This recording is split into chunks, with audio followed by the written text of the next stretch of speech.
Guys कहां तक हुआ था कल, जल्दी बताइए प्लीज। कल कहां तक कराया था गाइस?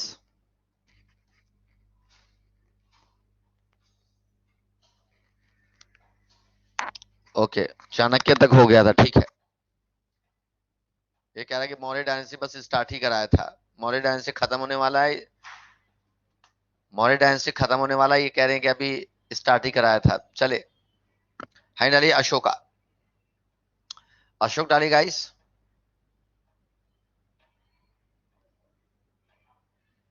अशोक डालिए गाइस, अशोक। हाँ, चंद्रगुप्त मौर्य, बिंदुसार और चाणक्य हो गया था, ठीक है। अशोक डालिए, हेडिंग अशोक।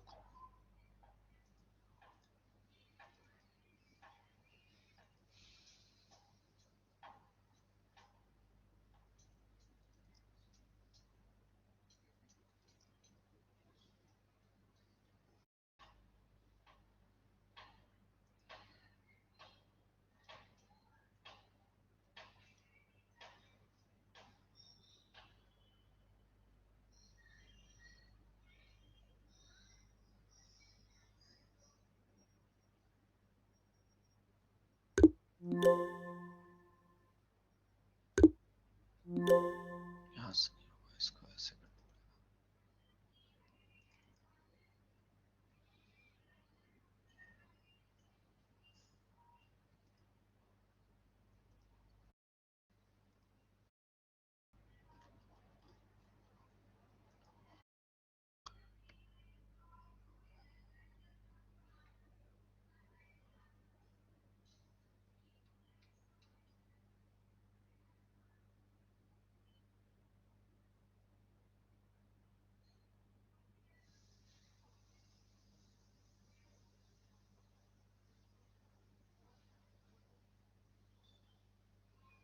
चले गाइस, हाई डालिए अशोक डालिए guys, heading Ashok. Ashok high डालिए गाइस।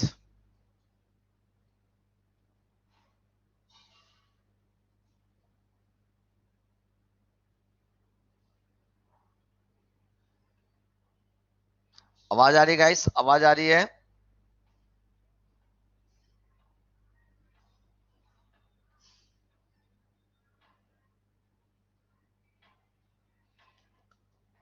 देखिए,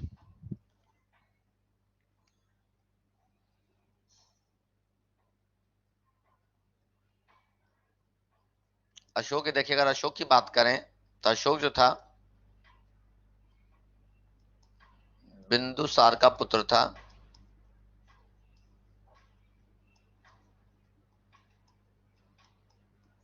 बिंदुसार का पुत्र था कौन? अशोक। अशोक पहले शुरुआती समय में पहले उज्जैन का गवर्नर था, फिर बाद में इसे तक्षशिला का गवर्नर बनाया गया था। तक्षशिला का गवर्नर बनाया गया था, ठीक है। 269 बीसी में इस शासक बना था दोस्तों। ऐसा माना जाता है, यानी अशोक की बात करें तो अशोक बिंदुसार का पुत्र था। अशोक शुरुआती समय में पहले उज्जैन का गवर्नर, बाद में तक्षशिला का गवर्नर था। अशोक की बात करें तो अशोक बिंदुसार का पुत्र था और 269 बीसी में शासक बना था। इसने, ऐसा माना जाता है, इसने अपने 99 भाइयों की, 99 ब्रदर्स यानी 99 भाइयों की हत्या की थी। भाइयों की हत्या की थी और हत्या करके गाय स्वयं शासक 269 ईस्वी में बना था। जब ये शासक बना, शासक बनने के पश्चात इसके बारे में माना जाता है 261 ईसा पूर्व में, 260 बीसी में इसने कलिंग का युद्ध लड़ा था। कलिंग का कलिंग का युद्ध लड़ा था दोस्तों, याद रखिएगा।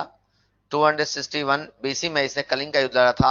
और इस कलिंग युद्ध की जानकारी हमें, इस युद्ध की जानकारी हमें किससे मिलती है? तो इस युद्ध की जानकारी हमें 13वें शिलालेख से मिलती है। 13वें 13वें शिलालेख से, 13वें शिलालेख से हमें इस बात की जानकारी मिलती है कि अशोक ने 261 ईसा पूर्व में कलिंग का युद्ध लड़ा था और कलिंग को पराजित करके उसे अपने साम्राज्य में ला लिया। इसकी जानकारी हमें 13वें शिलालेख से मिलती है। आई होप यू अंडरस्टैंड। और अशोक की बात करें तो अशोक की बात करें तो अशोक की बात करें तो अशोक ने अपने टाइम पीरियड में सांची स्तूप का निर्माण कराया था, याद रखिए, सांची स्तूप का निर्माण कराया था, स्तूप का निर्माण कराया था, याद रखिएगा। दूसरा, इसके समय में पाटलिपुत्र में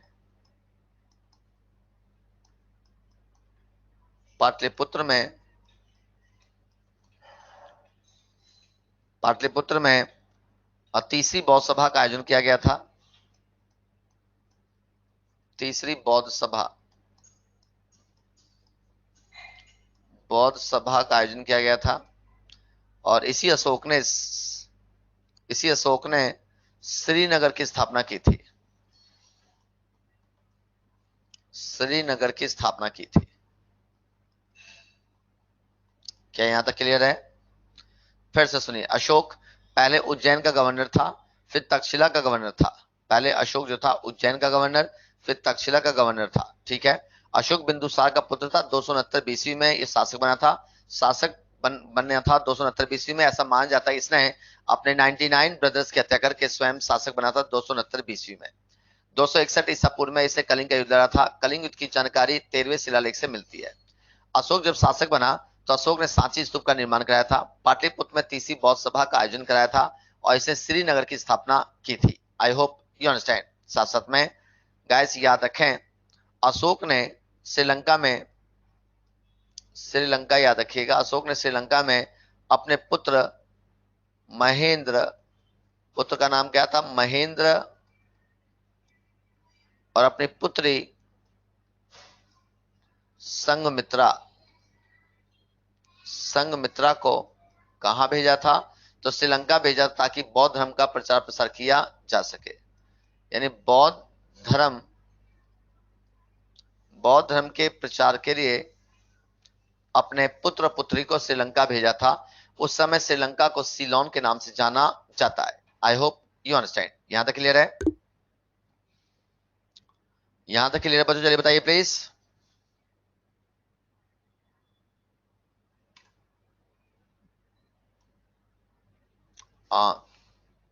यहां तक क्लियर हो गया? जम्मू कश्मीर वाला श्रीनगर बेटा, जम्मू कश्मीर वाला श्रीनगर, ठीक है।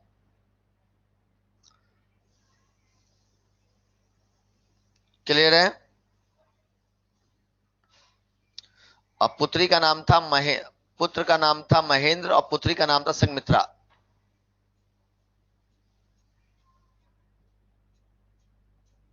पुत्र का नाम था महेंद्र और पुत्री का नाम था संघमित्रा। हो गया गाइस?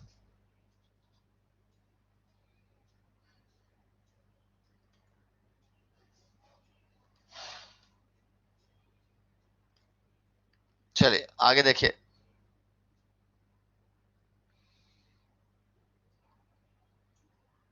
देखिए, अगर हम अशोक की बात करें, अशोक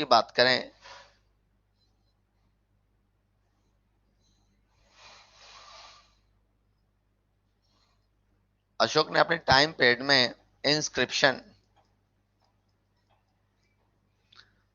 जो जारी किए थे, वो 3 तरह के इंस्क्रिप्शन जारी किए थे। इंस्क्रिप्शन बोले तो शिलालेख। 3 तरह के इंस्क्रिप्शन जारी किए थे। There are 3 types of inscription. First, large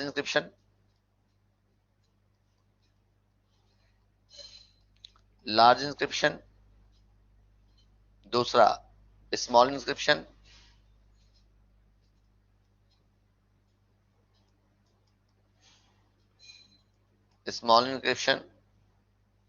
और तीसरा था आपका large, small and mixed inscription.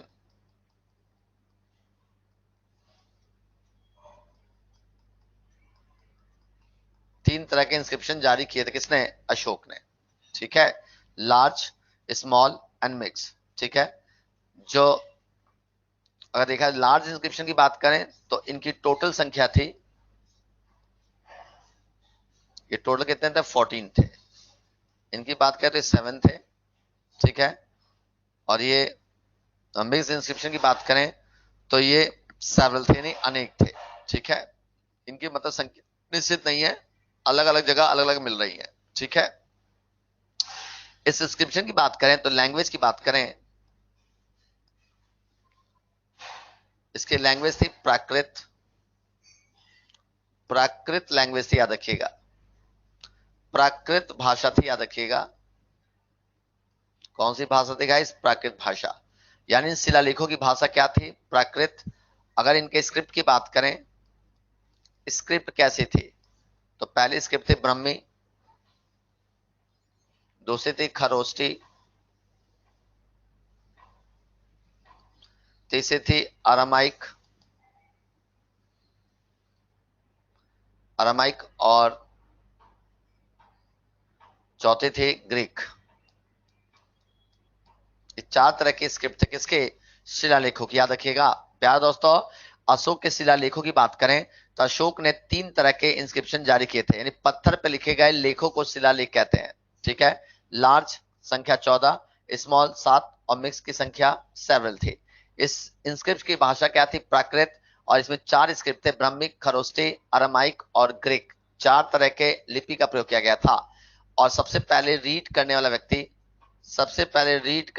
कौन था? तो जेम्स प्रिंसेप, याद रखिएगा, यही क्वेश्चन पूछता है। जेम्स प्रिंसेप, जेम्स प्रिंसेप पहला व्यक्ति था 1837 में जिसने सबसे पहली बार अशोक के शिलालेखों को पढ़ा था। आई होप यहां तक क्लियर हो गया। यहां तक क्लियर है? जल्दी बताइए प्लीज। अशोक की बात करें तो अशोक ने 3 तरह के इंस्क्रिप्शन जारी किए थे। पहला लार्ज, स्मॉल, मिक्स्ड। लार्ज की संख्या 14, स्मॉल की संख्या 7, मिक्स की संख्या अनेक। इन स्क्रिप्ट की भाषा कैसी थी? तो प्राकृत भाषा थी। जबकि स्क्रिप्ट की बात करें तो स्क्रिप्ट में ब्रह्मी, खरोष्टी, अरामाइक और ग्रीक स्क्रिप्ट का प्रयोग किया गया था। पहला पढ़ने वाला व्यक्ति था जेम्स प्रिंसेप, और साथ साथ में 1837 ईस्वी में सबसे पहले पढ़ा था। यहां तक हो गया गाइस? जल्दी बताइए प्लीज। हो गया बेटा? आवाज आ रही है सबको? क्या आवाज सबको आ रही है गाइस? एक बार कमेंट बॉक्स में लिख दीजिए कि यस, आवाज क्लियर है, वॉइस क्लियर है। वॉइस क्लियर कर दीजिए ताकि दूसरा बच्चे को पता चल जाए कि यस, वॉइस क्लियर है। चलिए देखिए, जो लास्ट जो रूलर था, जो लास्ट किंग था मौर्यन डायनेस्टी में, वो था Brihadratha. Brihadratha Brihadratha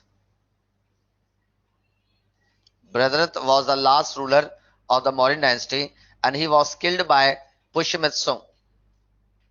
Killed by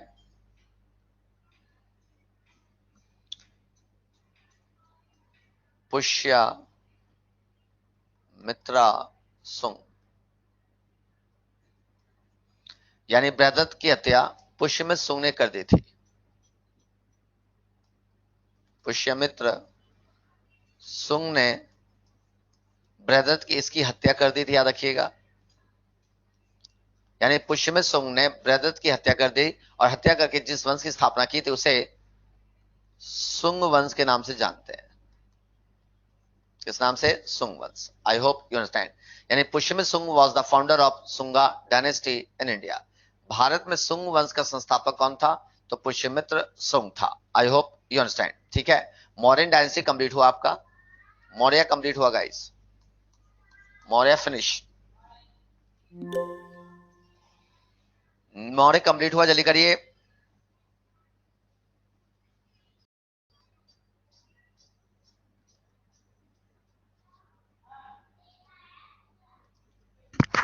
hello अमन बताइए।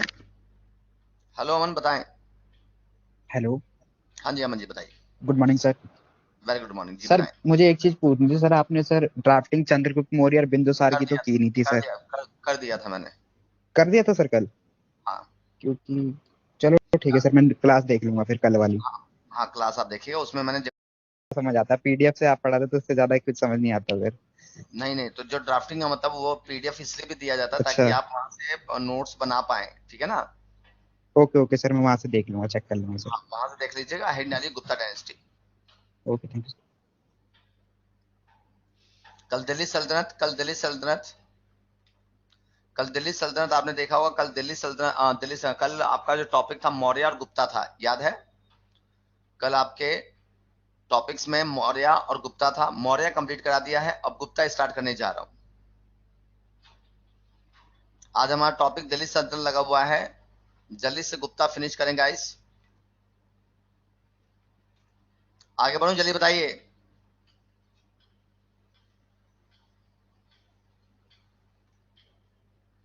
चलिए,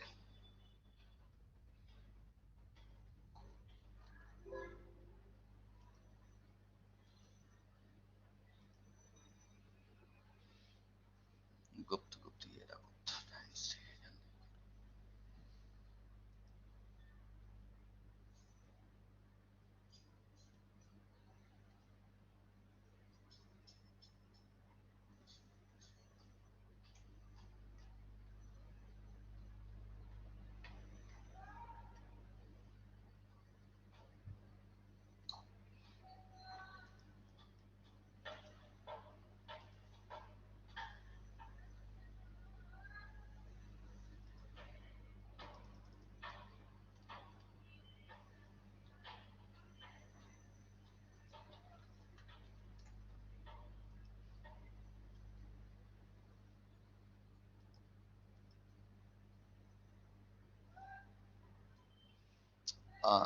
इम्पैटी हर्ट, इम्पैटी, इम्पैटी हैंडिस कीजिए। इम्पैटी, इम्पैटी हर्ट हैंडिस कीजिए प्लीज। इम्पैटी हर्ट हैंडिस कीजिए प्लीज।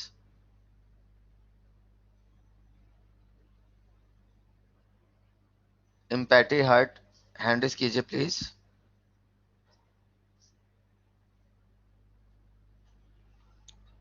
बेटा हैंडिस कीजिए।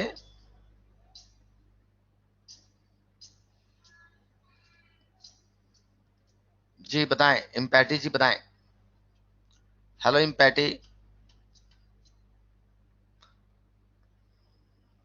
हेलो इम्पैटी हर्ट, अनम्यूट कीजिए उधर से।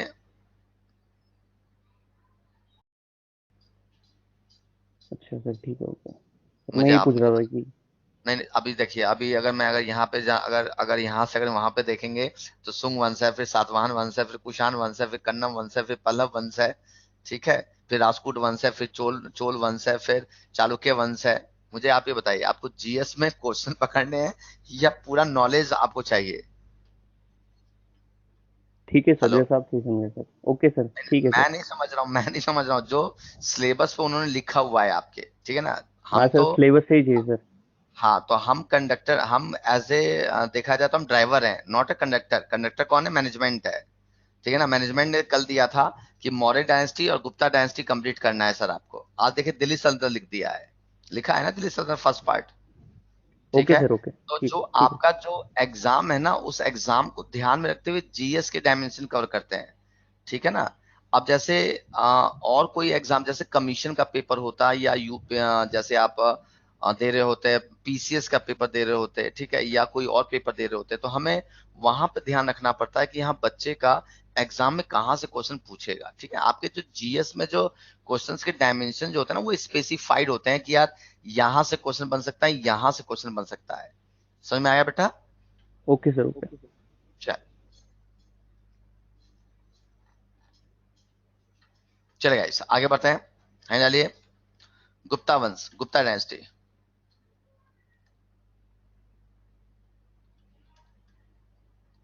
देखिए,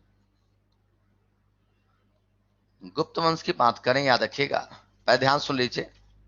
गुप्त वंश की बात करें, पहले सुन लीजिए, फिर ड्राफ्टिंग कर दूंगा। देखिए, गुप्त वंश की बात करें तो गुप्त वंश के संस्थापक श्रीगुप्त थे। Shrigupta was the founder of Gupta dynasty. Gupta वंश के संस्थापक श्रीगुप्त थे, इनके पुत्र का नाम था घटोत्कच गुप्त। ये दोनों के दोनों क्षेत्रीय शासक थे क्योंकि इन्होंने महाराज की उपाधि धारण की थी। आगे चलकर घटोत्कच गुप्त के पुत्र का नाम था चंद्रगुप्ता, चंद्रगुप्त फर्स्ट। चंद्रगुप्त फर्स्ट की बात करें तो Chandragupta first was the real founder of Gupta dynasty और इसी चंद्रगुप्त फर्स्ट के द्वारा महाराजा धीराज की उपाधि धारण की गई थी। यही चंद्रगुप्ता फर्स्ट था जिसने जिसने जिसने वैशाली प्रिंसेस लिच्छवी प्रिंसेस कुमार देवी के साथ विवाह किया था और कुमार देवी के नाम से सोने के सिक्के जारी किए थे।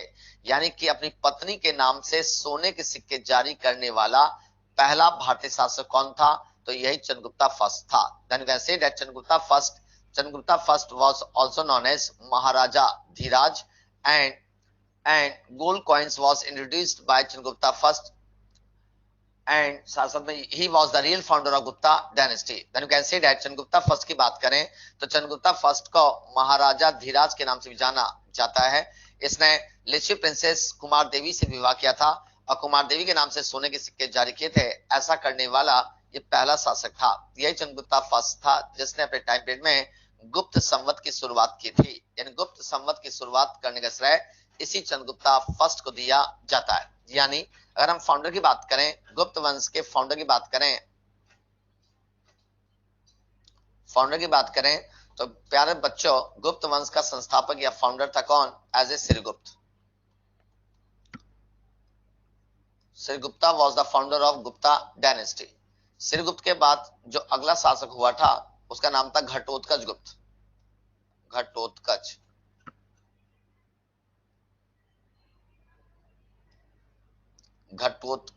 गुप्त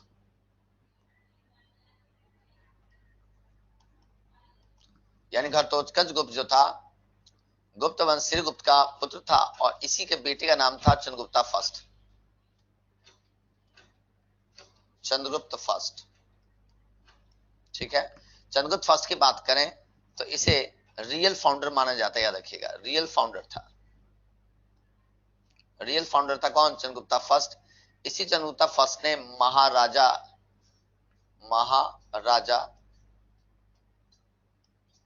धीराज की उपाधि धारण की थी। The title of Maharaja Dhiraj was adopted by him, यानी उसके द्वारा महाराजा धीराज की उपाधि धारण की गई थी। इसने गोल्ड कॉइन्स इंट्रोड्यूस किए थे। गोल्ड कॉइन्स इंट्रोड्यूस करने वाला पहला शासक कौन? ये चंद्रगुप्ता फर्स्ट था। और ये गोल्ड कॉइन जो थी अपनी पत्नी कुमार देवी के नाम से, याद रखिएगा कुमार देवी के नाम से इसने गोल्ड कॉइन्स जारी किए थे। और ये कहां की थी? तो ये लिच्छवी प्रिंसेस थी। याद रखिएगा ये लिच्छवी प्रिंसेस थे। कौन थे? लिच्छवी प्रिंसेस, ठीक है। यानी लिच्छवी राजकुमारी कुमार देवी के नाम से सोने के सिक्के जारी किए थे। और ये कुमार देवी जो थी इसकी पत्नी थी किसके? इसी चंद्रगुप्ता फर्स्ट की। आई होप यहां तक क्लियर हो गया हो। शासक में चौथा पूछता है कि गुप्ता एरा याद रखिएगा गुप्ता एरा 319-20 में यानी गुप्त संवत की शुरुआत की थी किसने? इसी चंद्रगुप्ता फर्स्ट ने। आई होप यू अंडरस्टैंड। अगर आपके पेपर में यहां से क्वेश्चन पूछेगा तो दो पूछा। पहला कि गुप्त वंश का संस्थापक कौन था? तो श्रीगुप्ता था। याद रखिएगा श्रीगुप्त का पुत्र था घटोत्कच गुप्त और इसी का पुत्र था चंद्रगुप्ता फर्स्ट। और चंद्रगुप्ता फर्स्ट ने चंद्रगुप्ता फर्स्ट को रियल फाउंडर महाराजा धीराज की उपाधि धारण की थी। गोल्ड कॉइन्स इसी ने इंट्रोड्यूस किया था और गुप्त संवत की शुरुआत इसी ने किया था। अगर आपसे क्वेश्चन पूछा जाए तो ये पूछेगा या ये पूछेगा। इसमें पूछ सकता है चंद्रगुप्ता फर्स्ट से कि भाई गुप्त वंश का वास्तविक संस्थापक कौन था? तब चंद्रगुप्ता फर्स्ट करना। महाराजा धीराज की उपाधि धारण करने वाला पहला शासक कौन था? तो चंद्रगुप्ता फर्स्ट करना। भारतीय इतिहास में अपनी पत्नी के नाम से सोने के सिक्के जारी किए थे तो कुमार देवी के नाम से जारी किए थे। और किसने जारी किए थे? चंद्रगुप्ता फर्स्ट ने किए थे। गुप्त संवत की शुरुआत किसने की थी? तो आंसर चंद्रगुप्ता फर्स्ट टिक कर देना। क्या यहां तक क्लियर है? बताएं पूरा क्लियर हो गया बच्चों? जल्दी बताइए प्लीज।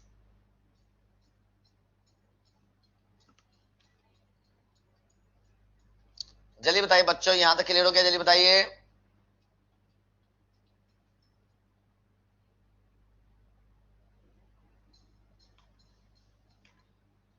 बेटा थोड़ा रिप्लाई थोड़ा तेजी से करिए बेटा, प्लीज रिप्लाई तेजी से करिए प्लीज।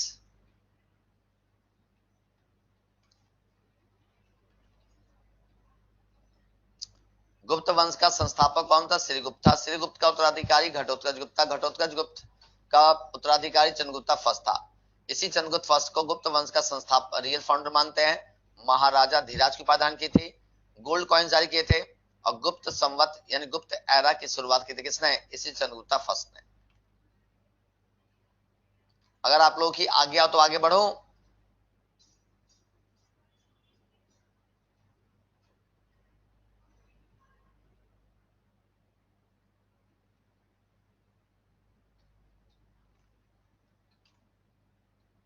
चले,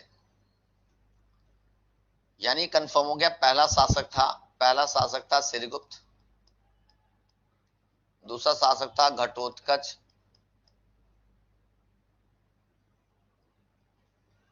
घटोत्कच गुप्त, और तीसरा शासक था चंद्रगुप्ता फर्स्ट। ठीक है, इसके बाद अगला शासक हुआ समुद्रगुप्त, समुद्रगुप्त याद रखिएगा।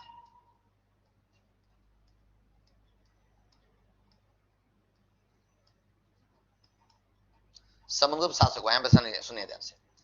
ऐसा माना जाता है कि समुद्रगुप्त ने 5 चरणों में नॉर्थ इंडिया और साउथ इंडिया पर विजय प्राप्त की थी और एक विशाल साम्राज्य का निर्माण किया था। यानी एक विशाल साम्राज्य के निर्माण में समुद्रगुप्त की सबसे महत्वपूर्ण भूमिका मानी जाती है।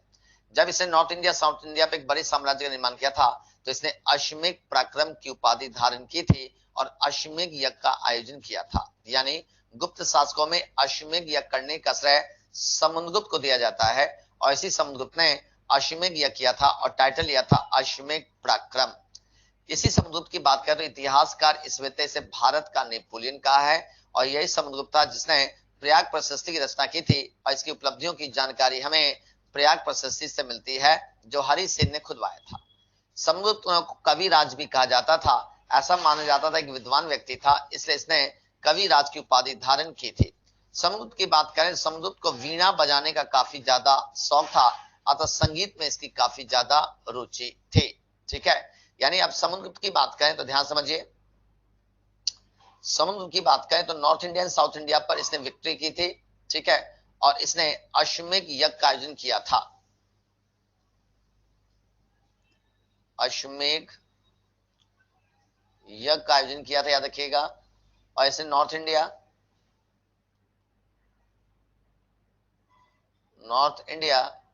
एंड साउथ इंडिया पर विजय प्राप्त की थी। क्या करी थी गाइस? विजय यानी विक्ट्री या विजय प्राप्त किया था। ठीक है, इसी विजय के उपलक्ष्य में इसने अश्वमेध यज्ञ किया था और इसे टाइटल लिया था अश्वमेध पराक्रम।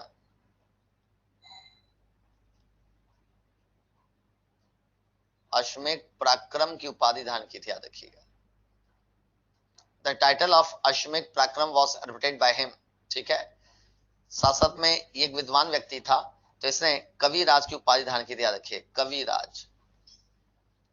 राज की उपाधि, द टाइटल ऑफ कवि राज की उपाधि ली थी, याद रखिएगा। अश्वमेध पराक्रम की उपाधि ली थी किसने? इसे समुद्रगुप्त ने। ठीक है, शासक में इसकी बात करें तो प्रयाग प्रशस्ति की रचना इसी ने कराई थी। प्रयाग प्रशस्ति, then you can say that Prayag addict, Prayag प्रशस्ति की रचना करने का श्रेय इसी को दिया जाता है और ये किसने लिखा था? तो हरिसेन ने, याद रखिएगा।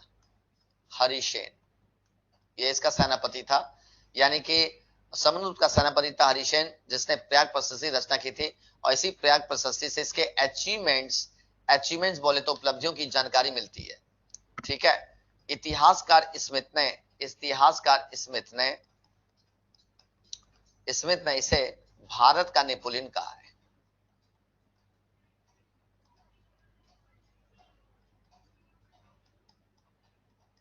क्या कहा दोस्तों? भारत का नेपोलियन। ठीक है, अगर यहां तक क्लियर हो गया हो तो बताएं प्लीज। और एक और चीज, इसे वीणा बजाने का काफी ज्यादा शौक था। वीणा इंस्ट्रूमेंट, इसे वीणा बजाने का काफी ज्यादा शौक था। लिख सभी लेना गाइस, कंटेंट सारे डायमेंशन लिखने, याद रखना, छोड़ना कुछ नहीं है।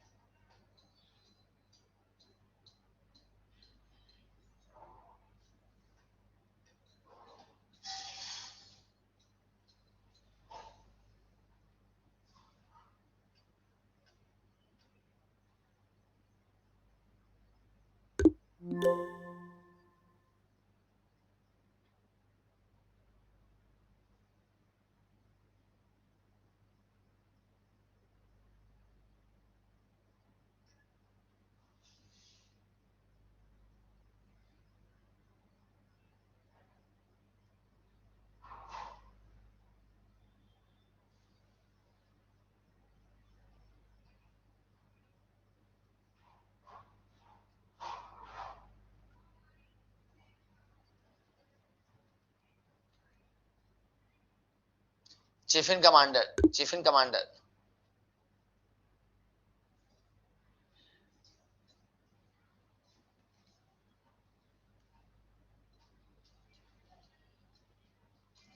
स्मिथ गाइस, स्मिथ ने कहा है किसको? समुद्रगुप्त को Napoleon of India.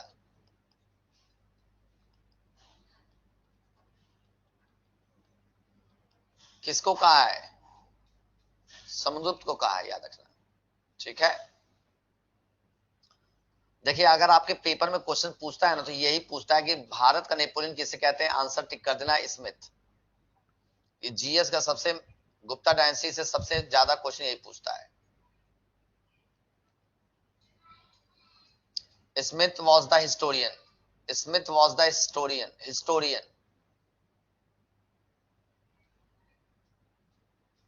Prayag Prashasti was written by, Prayag Prashasti was written by Harisena with the honour of Samudragupta. यानी प्रयाग प्रशस्ति की रचना हरिसेन के द्वारा कराई गई थी, किसके सम्मान में? समुद्रगुप्त के सम्मान में। और समुद्रगुप्त के सम्मान में इसमें लेख लिखा गया है कि समुद्रगुप्त ने अश्वमेध यज्ञ किया था, समुद्रगुप्त ने नॉर्थ इंडिया साउथ इंडिया के बड़े क्षेत्रों में विजय हासिल की थी। समझ में आ रहा है? इसने अश्वमेध यज्ञ का आयोजन किया था। ठीक है, ये सांस्कृतिक व्यक्ति था और इसने कवि राज की उपाधि धारण की थी। क्लियर है? आर्यन जैन, चलिए सबका क्लियर हो गया गाइस, आगे बढ़ता हूं। अगर आज्ञा हो तो आगे बढ़ें, जल्दी बताएं प्लीज। क्या आगे बढ़ूं? क्या आगे बढ़ूं गाइस?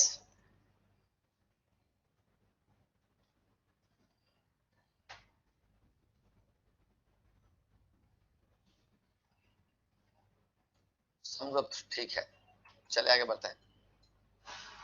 समुद्रगुप्त के बाद अगला शासक होता है चंद्रगुप्ता सेकंड।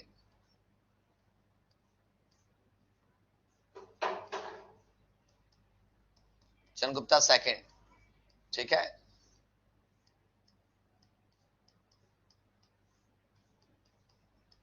देखिए, और इसके टाइम पीरियड की बात करें तो भाई सबसे इंपॉर्टेंट चीज, ठीक है, इसने शकों को पराजित किया था।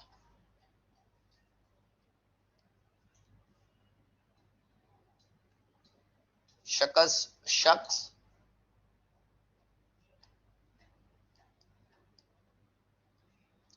शख्स की बात करें तो शक जो थे, यानी शख्स वॉज डिफीटेड बाय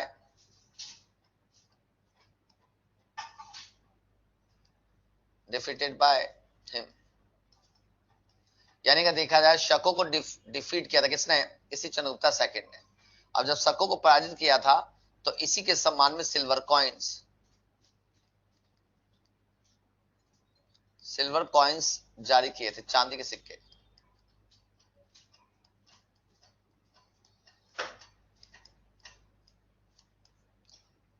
चांदी के सिक्के जारी किए थे। क्लियर है?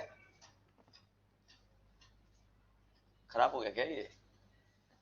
चलिए चंद्रगुप्ता सेकंड की बात करें तो इसने अपने टाइम पीरियड में शक को डिफीट किया था और शकों को डिफीट करने के उपलक्ष्य में चांदी के सिक्के जारी किए थे। पहला पॉइंट क्लियर है? आपसे क्वेश्चन पूछेगा किस गुप्त शासक ने शक को पराजित किया था, तो आंसर इज चंद्रगुप्ता सेकंड।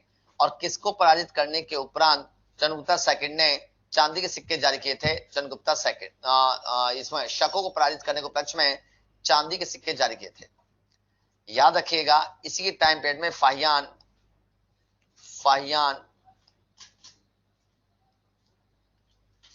ने भारत की यात्रा की थी।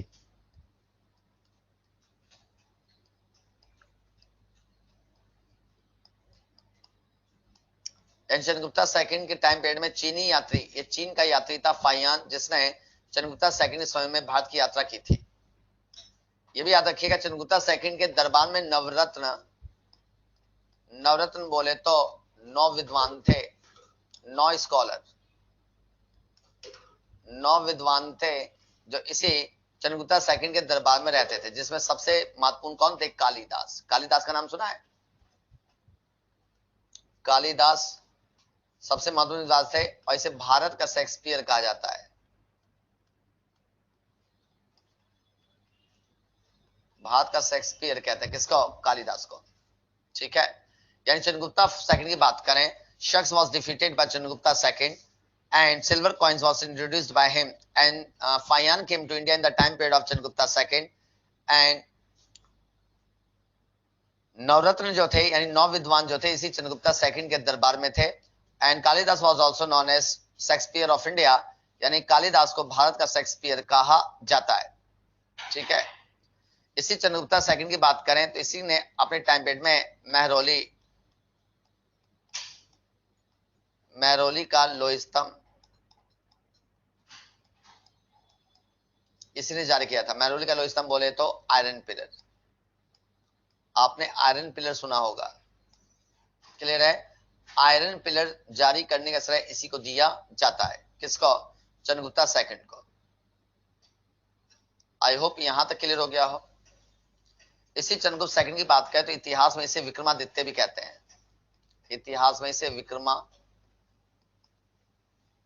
भी कहते हैं, Vikramaditya. He was also known as Vikramaditya. आराम से नोट करिए।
Chandragupta second was the son of Samgupta.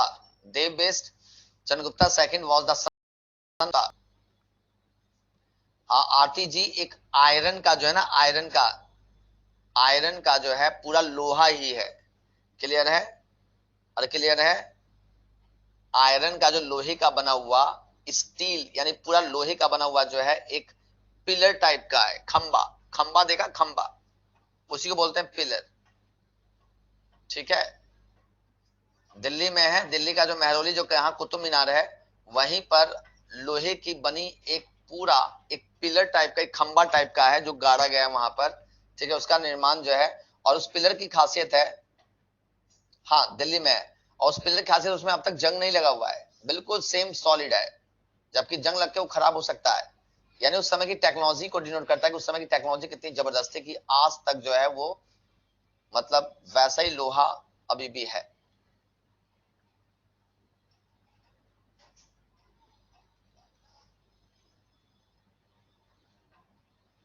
I hope यहां तक हो गया हो।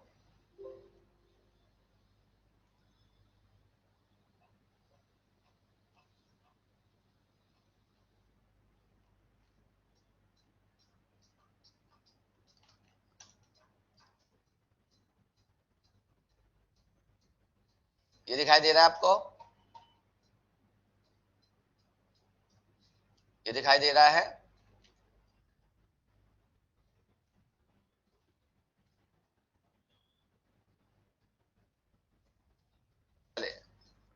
And Kumargupta was the son of Chandragupta II, and 413 AD to 445 BC तक इसने रूल किया था। इसने नालंदा यूनिवर्सिटी की निर्माण किया था, और इसे इतिहास में इसको काट दीजिए, शक्रादित्य काट दीजिए। He was also called as Mahendraditya.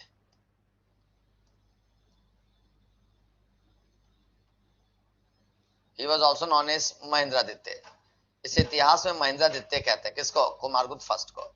Kumaragupta first was the son of Chandragupta II, and Nalanda is founded Nalanda universities, and he was also called Mahendraditya. Kumaragupta के बाद अगला शासक होता है स्कंदगुप्त, 455 BC से 455 AD से 467 AD, and was a वैष्णविक, ये वैष्णव धर्म को मानता था। कुमारगुप्त का ये पुत्र था, and repulsed on attack by Huns के अटैक को इसने डिफीट किया था, और साथ साथ में अगर बात करें तो Vishnugupta was the last ruler of Gupta dynasty. I hope you understand.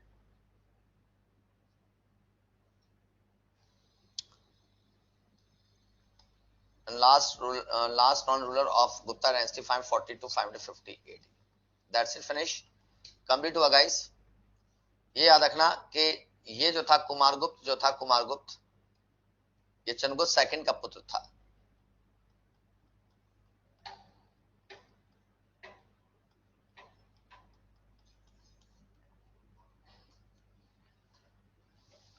Correlation गड़बड़ नहीं होनी चाहिए, बस ध्यान रहे।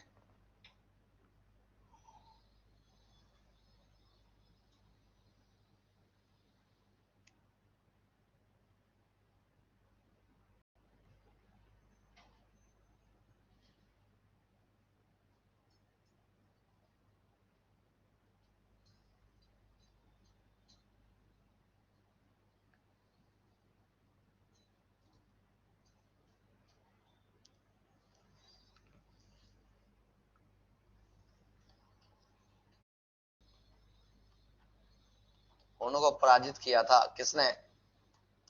इसे स्कंदगुप्त ने, यानी स्कंदगुप्त ने हुणों को पराजित किया था, याद रखिएगा। और ये कुमारगुप्त का पुत्र था और ये वैष्णव धर्म को मानता था, याद रखिएगा। वैष्णवी था कौन? ये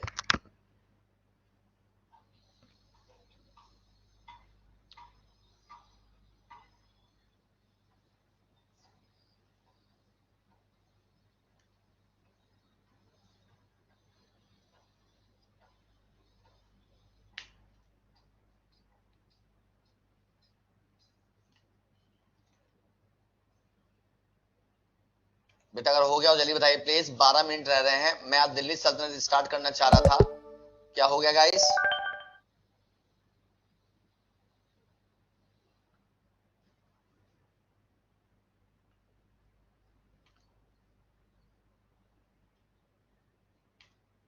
सबका क्लियर है बच्चों?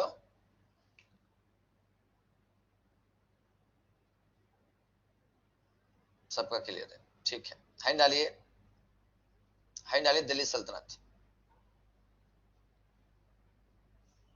या दिल्ली सल्तनत ना डाल के पहले बेसिक कर लेते हैं। हाई डालिए।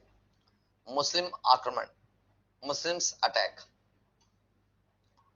मुस्लिम्स अटैक, मुस्लिम्स अटैक डालिए। शुरू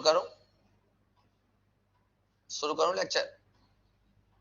चलिए देखिए, भारत में अगर सबसे पहले का मुस्लिम अटैक की बात करें, सबसे पहला मुस्लिम अटैक भारत में, सबसे पहला मुस्लिम अटैक 712 ईस्वी में सिंध क्षेत्र पर अरब क्षेत्र से मोहम्मद बिन कासिम ने किया था। यानी Mohammad bin Qasim was the first Muslim attacker in India. Bharat में पहला मुस्लिम आक्रमणकारी मोहम्मद बिन कासिम था, जिसने 712 ईस्वी में सिंध क्षेत्र पर आक्रमण किया था। और समय सिंध क्षेत्र के शासक थे दाहिर।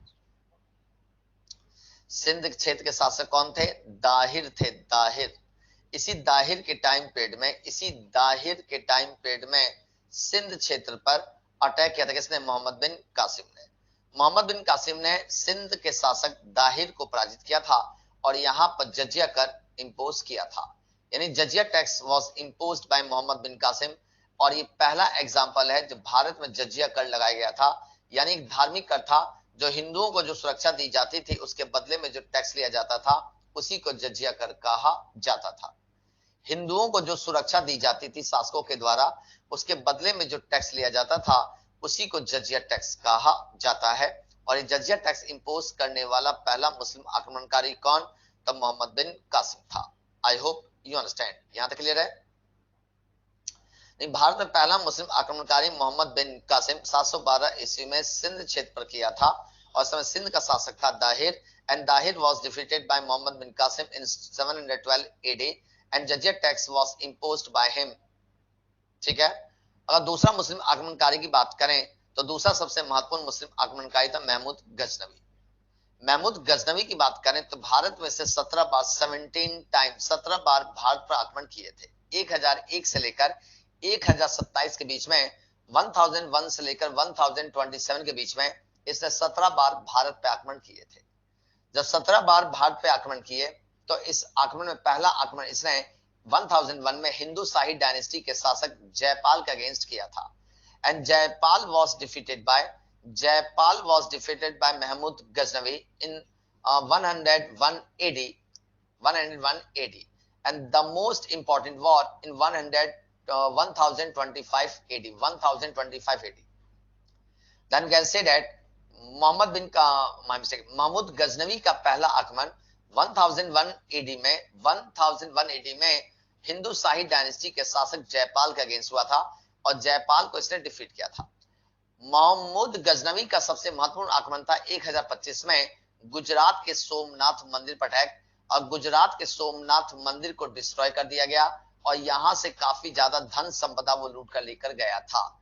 महमूद गजनवी का लास्ट अटैक 1027 में 1027 में 1027 में इसका लास्ट अटैक गाइस जाटों के विरुद्ध था, और जाटों ने चूंकि जब मोहम्मद बिन कासिम यहां से धन संपदा लूट कर लेकर गया था तो रास्ते में जाटों ने इसका मार्ग रोका था, अतः जाटों को यहाँ पे सबक सिखाने के लिए 1027 ईस्वी में इसने अपना अंतिम आक्रमण किया था। यही महमूद गजनवी था जिसके साथ अल बरूनी ने भारत की यात्रा की थी और अल बरूनी ने किताबुल हिंद की रचना की थी, और इसी किताबुल हिंद से भारत की सामाजिक, राजनीतिक, आर्थिक व्यवस्था की जानकारी मिलती है। इसी महमूद गजनवी के समय का एक विद्वान था फिरदौसी, जिसने शाहनामा की रचना की थी। यानी Shahnama was written by Firdausi in the honour of Mahmud Ghaznavi. Mahmud Ghaznavi के सम्मान में शाहनामा की रचना फिरदौसी ने किया था, और प्रत्येक श्लोक के लिए एक स्वर्ण मुद्रा देने की बात की थी किसने? महमूद गजनवी ने। यही महमूद गजनवी था जिसे विश्व का पहला सुल्तान माना जाता है। आई होप यहां तक क्लियर हो गया हो। तीसरा मुस्लिम आक्रमणकारी था मोहम्मद गौरी। मोहम्मद गौरी की बात कर सबसे पहले इसने 1175 में मुल्तान क्षेत्र पर अटैक किया था और मुल्तान क्षेत्र को जीत करके अपने साम्राज्य में मिला लिया था। यानी थर्ड मुस्लिम अटैकर, तीसरा मुस्लिम आक्रमणकारी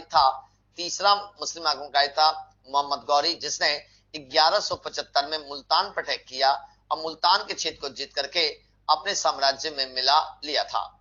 जबकि इसके बाद बात करें 1178 में इसने गुजरात पर अटैक किया था, लेकिन गुजरात के शासक भीम सेकंड ने इसे पराजित कर दिया और यहां से खदेड़ दिया था।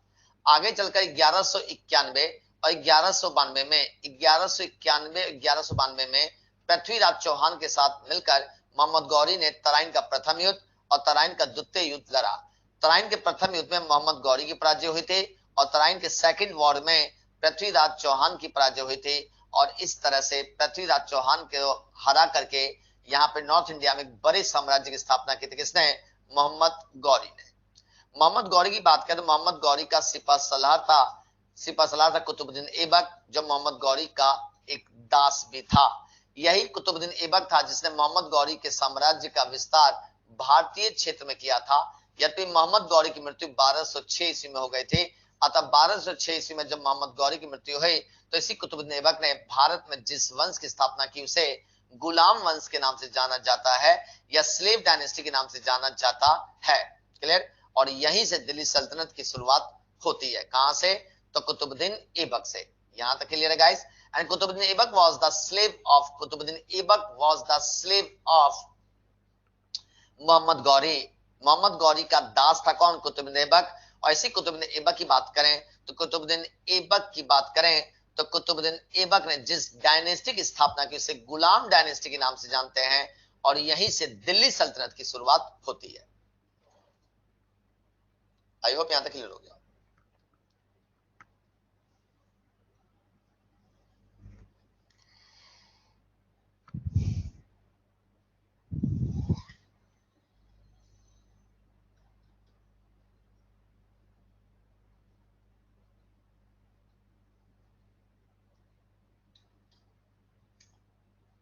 और नितिन राणा 16 बार हारा था, ये कहां पढ़ लिया भाई?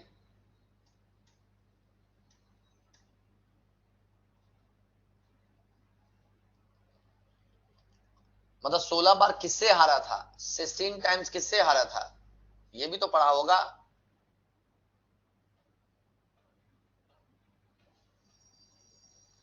मतलब सब मनगढ़ंत कहानियां हैं। दो ही युद्ध हुए इतिहास में, तराइन का प्रथम युद्ध 1191, तराइन का second war 1192, that's it.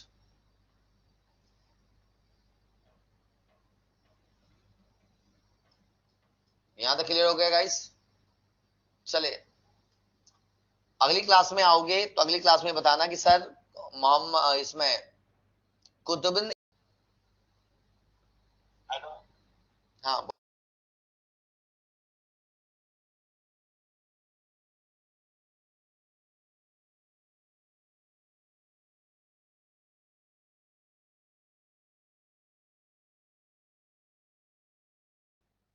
Qutubuddin Aibak तक लेक्चर दिया था, ड्राफ्टिंग करवानी है, ये बता देना ड्राफ्टिंग करवानी, ड्राफ्टिंग खींच दूंगा और फिर कुतुबुद्दीन ऐबक से हम लोग आगे बढ़ेंगे।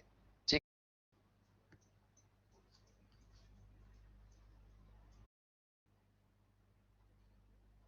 टेक केयर एंड जय हिंद दोस्तों।